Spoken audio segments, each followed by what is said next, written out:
And in broken Deutsch, he says, "Hey, Doc, I got this Hexenschuss in my back again." The Hexenschuss is a curse in the back. And he's walking in torticollis. He towers over me, a large and powerful man. I said, "Well, my first examination is an x-ray. You're in a lot of pain. We'll take you right into the..." I don't believe in x-ray because Dr. Sauer, chiropractor I used to go to, didn't believe in x-ray. I couldn't go to him now because he's total. He's dead. And I hear you're pretty good that you can move the bone. I said, "Well, that's exactly why I want an x-ray. I wouldn't think of taking a trip without a road map. I wouldn't want to jeopardize your health or my reputation without taking an x-ray. But you could go down the street to a chiropractor down there who doesn't take x-rays." No, Doc. He says, "Take your x-ray. I want to see you." So I took the x-ray and adjusted it. And I told him I wanted to see him twice a week for 4 weeks. And he came in just like a good German.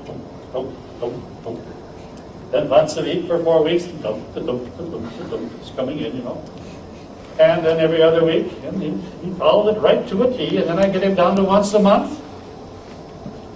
And he was constantly having problems on the tractor. He was not in torticollis any longer, but he'd get occasional backache, and I'd have to adjust. Not every time, but I'd have to adjust on the knee chest at fourth lumbar. And finally, about after 2 years, Joe said to me, "Doc, you know why I like you?" I says, "Well, I suppose I can adjust just as good as old Dr. Sauer." He says, "Ah, yeah, you're pretty good." I said, "Well, then why do you like me?" "It's not that." He said, "Because you tell me when to come back." Now think about that.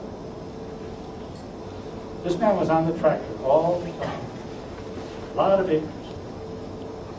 Needed to be checked to see if he was clear and adjusted when necessary. He said, "You tell me when to come back."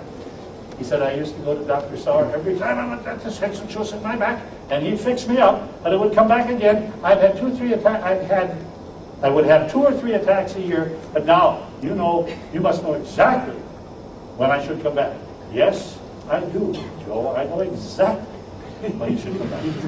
See you next month." How sweet it is. Healers lacking confidence in their own methods will have meager practice. But it isn't only that. It's the kindness and compassion of the good doctor, the love for their patients, the willingness to serve. William Mayo, the brother of Charles, the founders of the Mayo Clinic, said this: "Perhaps the ability not only to acquire the confidence of the patient, but to deserve it. To see what the patient desires and needs comes through the sixth sense we call intuition, which in turn comes from wide experience and deep sympathy for and devotion to the patient, giving to the possessor a remarkable ability to achieve results." Elsie Wirch, who graduated in 1925, 2 years after Dr. Garnsmith, was asked this question: "What was your greatest single point of satisfaction in your career as a doctor of chiropractic?" She said, "The inspiration that the philosophy of chiropractic gave me is beyond any doubt in my mind the greatest thing that ever happened to me. It replaced fear with faith and gave me security I had not realized possible.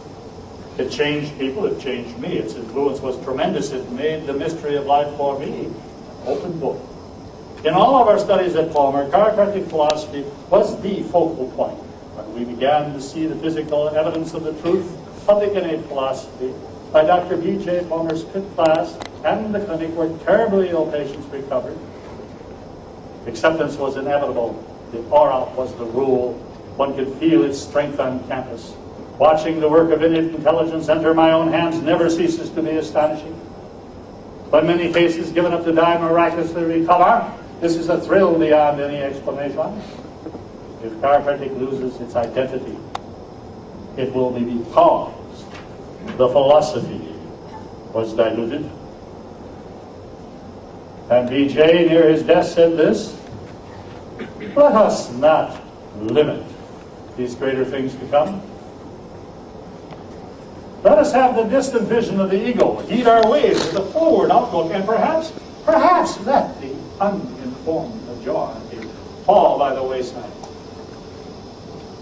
General Stilwell said, illegitimate, non-tolerandum. Don't let the bastards grind you down.